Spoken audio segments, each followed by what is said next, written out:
Morning guys, I have this portable air compressor sa motor natin. Try natin sa ating R3 dahil matagal tayo natambay. Wala na yung hangin. Charge muna natin. I'll see you later para kargahan yung R3. Alright. Flat. So try natin gamitin to, no? Kung di kaya, sealant, which I have here. Hopefully sana kaya, no? So I'll be back. Alright. Nagana na siya, oh. Malaki yung gulong ko. Buha tayo charger. Tayo ulit. Charge natin ang pamalakasan natin. Anchor power bank. So shout out Anchor. Kalaman Anchor. So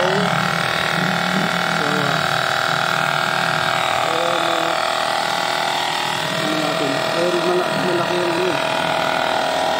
So gamit na gamit ko, no? Si Anchor power bank. Yung portable. Itong portable lang. Ayos naman, eh. So, yun.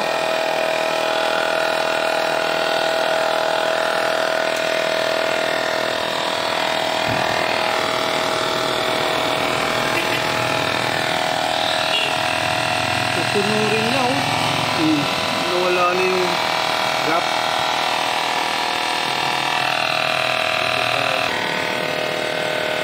Tail tidy na tayo.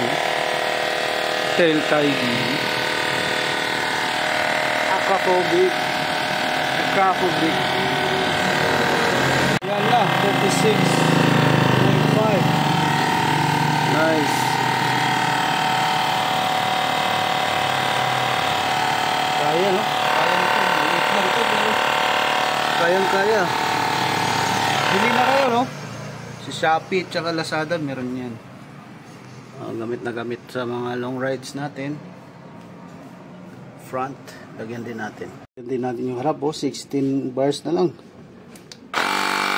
Lagyan natin 29.5. So guys, what's up? Natapos ko na lagyan yung dalawang gulang natin. I-charge ko na lang ulit. Dahil matagal din na-stuck yung ano natin. Stuck yung ano natin, portable air compressor para sa motor natin. So I'll see you in my next video, no? As always, ride safe, to God be the glory, and see you in my other videos. Please subscribe, no? Click that notification bell icon. Alright, bye bye.